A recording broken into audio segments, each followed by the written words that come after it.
जिस पर सेना कहता है कि वो जानबूझकर नहीं गया, उसे लगा वहाँ पर वॉशरूम होगा क्योंकि बचपन में उसने ये देखा था कि वहाँ पर वॉशरूम था। अब दूसरी तरफ गायत्री देवी को एक इंसान से मिलवाती है जिसका नाम जाका होता है और बताती है कि ये यहाँ पे हेड ऑफ एडमिनिस्ट्रेशन है और वो इसको सारा काम सिखा दे। मिस्टर जाका तभी देवी को कंपनी प्रोफाइल और फाइनेंशियल रिपोर्ट दिखाते हुए बताते हैं कि सन 2000 से लेकर 2017 तक कंपनी के नंबर्स काफी अच्छे रहे थे, लेकिन 2017 से अभी तक कंपनी में एक लीड ड्रॉप आने लगा है, जिस पर देवी इसका रीजन पूछती है। लेकिन मिस्टर जाका बताते हैं कि पता नहीं 2017 से अभी तक काउज अचानक बीमार पड़ने लगी हैं। खैर, अब दूसरी साइड पे सेना अपने कमरे में आराम करने जा रहा होता है कि तभी उसे साइड वाले कमरे में से कुछ आवाज आती है, जहां पर एसटी गायत्री से ये कहती है कि उन दोनों के आ जाने से स्लॉटर हाउस की हालत सुधर गई है, मगर आपकी हालत खराब हो रही है, मगर हमें इनहेरिटेंस का प्रोसेस जल्दी से शुरू करना होगा। जिस पर गायत्री मना करते हुए कहती है कि चुप रखो, कोई सुन लेगा। सेना ये सारी बातें बाहर से सुन ही रहा होता है कि तभी उससे कुछ गलती से गिर जाता है और अब वो आंटी बाहर आकर चेक करती है, लेकिन सेना फर्नीचर के पीछे कहीं छुप गया था। खैर, अब वो बाहर सिगरेट सुलगाता है तो देखता है कि मिस्टर जाका कुछ पतियों को और एक रूम की चाबी को सेना के डैड को ला कर देता है और ये पतियां वही थीं जो कि सेना की मॉम खा रही थी। ये सब देखकर उसे शक होता है। वहीं दूसरी तरफ देवी अपने लिए चाय बना रही होती है कि उसे फिर से वही अजीब सी आवाज आती है। इन आवाजों की तरफ बढ़ने पर वो अपनी माँ को देखती है जो कि उसे हॉन्ट कर रही थी। जब वो पीछे मुड़कर देखती है तो वहां पर एसटी थी, जिसको देखकर देवी काफी डर जाती है। अब दूसरी ओर सेना जाका से ये पूछता है कि तुम यहाँ पे कब से काम कर रहे हो, जिस पर जाका बताता है कि वो पिछले 5 साल से यहाँ पर है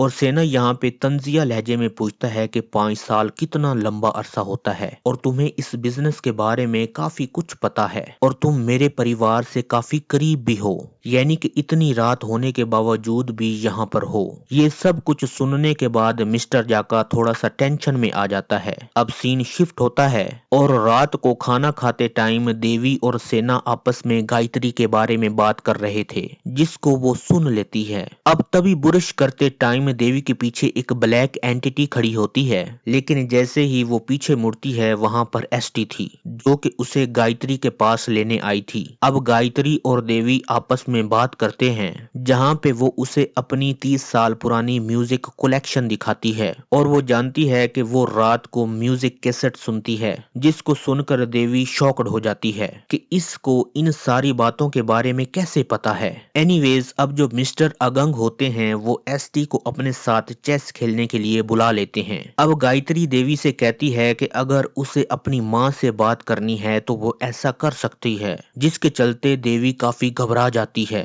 अब गायत्री एक कैसेट को प्ले करती है और उसके साथ डांस करना शुरू कर देती है। अब जो गायत्री होती है वो डांस करते करते बेहोश हो जाती है और एसटी की हेल्प से देवी उन्हें बिस्तर पे लेटाती है। एसटी बताती है कि इनको डॉक्टर ने ऐसी हैवी एक्टिविटी करने से मना किया हुआ है, जिसके चलते देवी उससे माफी मांगती है। अब मिस्टर अगंग और जाका एक कार में मिलते हैं, जहाँ पे जाका उन्हें एक बॉक्स देता है और वो जाका को ये बोलते हैं कि मुझसे और सेना से स्लॉटर हाउस में मिलो। घर आकर मिस्टर अगंग उस बॉक्स को खोलता है और हम देख पाते हैं कि उसके अंदर एक खास चाकू था और वो अपनी और गायत्री की कुछ पुरानी तस्वीरों को देखकर रोता है और हमको एहसास होता है कि मिस्टर अगंग गायत्री को पोजेस हालत में मारना चाहता है ताकि वो अपनी माँ को इस दर्द से आजाद कर पाए। अब ये दर्द का सुना है, असल में होता ये है कि इनके परिवार में एक डीमन है जो कि गायत्री के शरीर में रहता है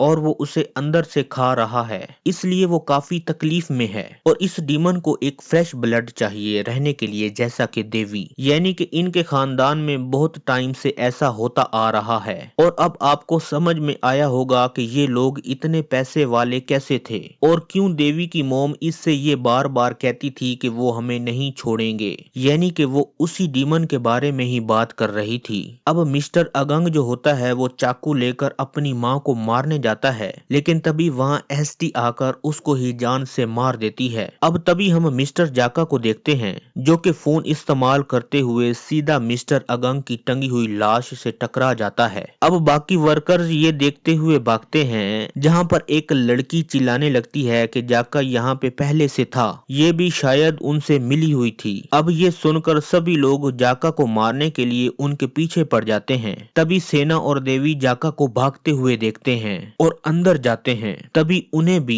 अपने डैड की लटकी हुई लाश नजर आती है और उनके पैरों तलों से मानो जमीन फट गई हो।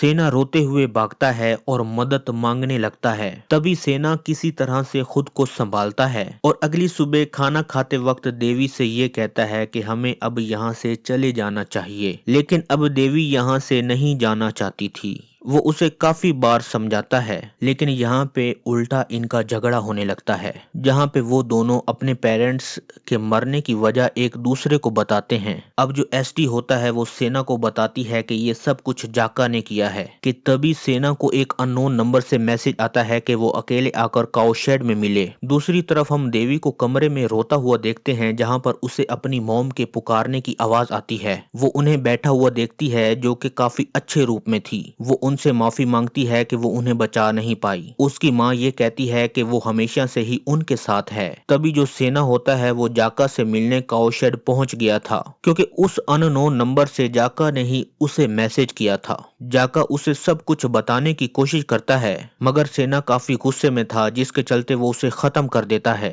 लेकिन खत्म होने से पहले जाका सेना को ट्रंक खोलने का कहता है, जिसके लिए उसके डैड ने भी उसे कहा था। तभी हम देवी के रूम में गायत्री को देखते हैं जो कि उसके पास बैठी हुई थी, जहां पर देवी बताती है कि शायद वो पागल हो चुकी है, क्योंकि उसे हर जगह उसकी मॉम दिखाई देती है। अब सेना गाड़ी का ट्रंक खोलता है और उसे वहां पर एक किताब मिलती है। इस किताब में काफी अजीब अजीब चीजें लिखी हुई थी, जिसको देखकर सेना काफी शॉक्ड हो गया था। वहीं अब घर पर गायत्री देवी से कहती है कि वो उसके लिए कुछ भी कर सकती है, और वो देवी से पूछती है कि क्या वो अपनी माँ से मिलना चाहती है। ये सारी चीजें असल में उससे डीमन बोल रहा था, जिसका जवाब ऑब्वियसली देवी हाँ में देती है। अब गायत्री देवी को बताती है कि एक तरीका है, लेकिन वो तरीका पूरी तरह से कुर्बानियों से भरा हुआ है। लेकिन देवी ये डील कबूल कर लेती है। अब तभी गायत्री एक बड़े से चाकू से अपनी हथेली पे एक कट लगाती है और देवी को भी ऐसा करने का कहती है।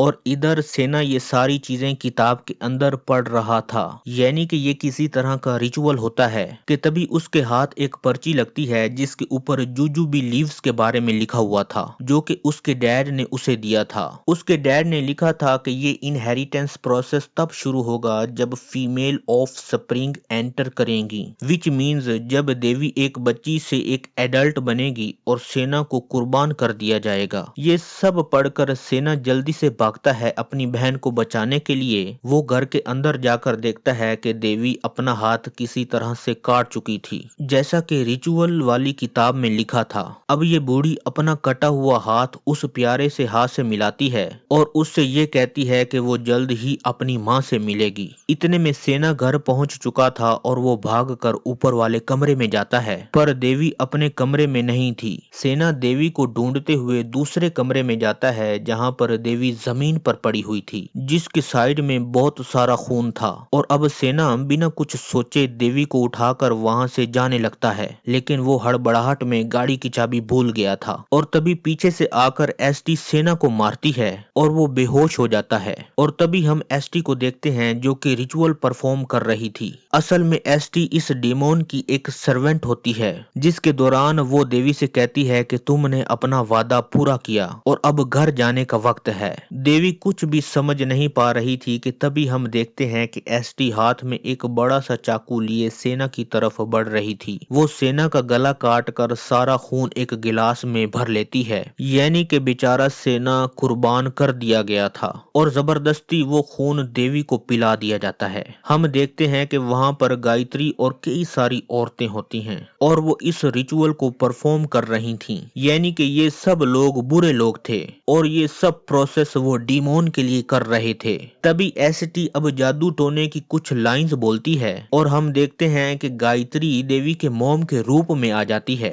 जिसे देख देवी फूट फूट कर रोने लग जाती है और धीरे धीरे वो एंटिटी अपने असली रूप में आती है और फिर हम एक काले धुएं को देवी के अंदर जाता हुआ पाते हैं। यानी कि ये रिचुअल यहाँ पे कंप्लीट हो चुका था और ये डिमोन किसी और के अंदर नहीं बल्कि देवी के अंदर था।